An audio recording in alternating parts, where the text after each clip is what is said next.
और इसी बीच बड़ी खबर पश्चिम बंगाल से, जहां पर आपको बता दें कि राज्यसभा उपचुनाव घोषित हुए गए। ऐसे में 24 जुलाई को मतदान और मतगणना होगी।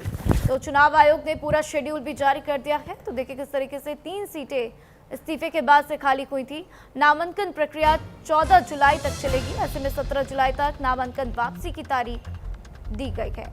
तो देखिए पश्चिम बंगाल से राज्यसभा की 3 सीटों पर उपचुनाव का ऐलान किया गया। चुनाव आयोग ने पूरा कार्यक्रम जारी कर दिया है। इस शेड्यूल के जारी होने पर आपको बता दें तमाम तारीखों का ऐलान हुआ, जिसमें कि आपको बता दें कि मतदान 24 जुलाई को सुबह 9 बजे से शाम 4 बजे तक चलेगा और उसी दिन शाम को 5 बजे से मतगणना भी शुरू कर दी जाएगी। यानी कि 3 सीटों पर ये जो उपचुनाव होने हैं, सेम डे इलेक्शन होगा और सेम डे नतीजे भी सामने आ जाएंगे।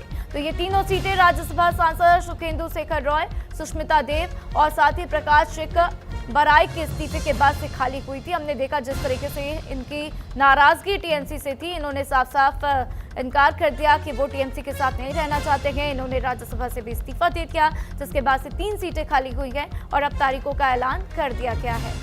इस खबर पर ज्यादा जानकारी के लिए पंकज वानखेड़े मेरे साथ जुड़ चुके हैं। सीधा उनका रुख करते हैं। पंकज, जिस तरीके से तारीखों का ऐलान हुआ, same day election, same day result, इसके ऊपर क्या कुछ प्रतिक्रियाएं लोगों की?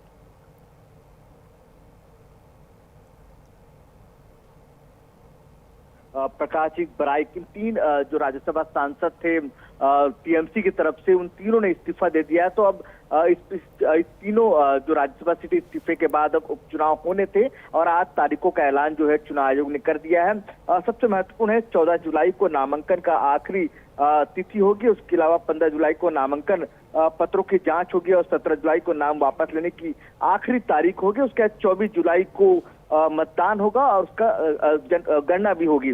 तो ऐसे में माना जा रहा है कि इन 3 राज्यसभा सीटों पे चुनाव होने हैं, ऐसे में बीजेपी ये 3 कैंडिडेट उतार सकती है और 3 कैंडिडेट जो है वो माना जा रहा है कि जो सुष्मिता देव और प्रकाश बराई, ये 2 उम्मीदवार हो सकते हैं बीजेपी के पश्चिम बंगाल से और एक बीजेपी हो सकता है रवनीत सिंह बिट्टू को मैदान में उतारे और तीनों सीटों को वो अपने फेवर में करें। तो ऐसे में महत्वपूर्ण ये कड़ी है और अब इंतजार करना पड़ेगा बीजेपी अपनी तरफ से कौन से उम्मीदवार उतारती है, क्योंकि तीनों सीटें अब नंबर्स के हिसाब से अगर देखा जाए तो बीजेपी के फेवर में जाते नजर आ रहे हैं।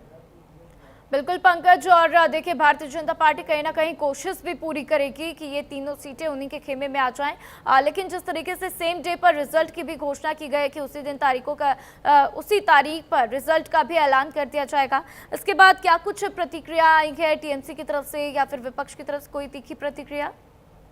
देखिए ये स्वाभाविक प्रक्रिया है। प्रक्रिया के तहत जब भी इस तरह के चुनाव होते हैं, राज्यसभा के चुनाव होते हैं या कोई इस्तीफा देता है तो उसका जो है री इलेक्शंस होते हैं उन सीटों पे जो खाली होती हैं।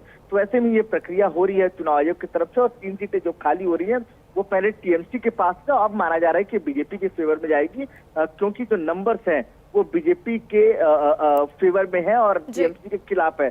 तो ऐसे में इंतजार करना पड़ेगा जब नामांकन होगा और नामांकन में किन किन चेहरे अपने आप कौन कौन जो पॉलिटिकल पार्टीज हैं वो कौन से चेहरों को उतारते हैं। और खासतौर पर यह भी माना जा रहा है कि टीएमसी अपनी तरफ से कोई भी उम्मीदवार नहीं उतार सकती है, बीजेपी ही तीनों उम्मीदवार उतारेगी।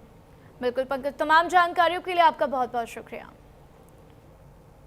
और इस बीच अगली खबर, आम आदमी पार्टी का बीजेपी सरकार के खिलाफ जोरदार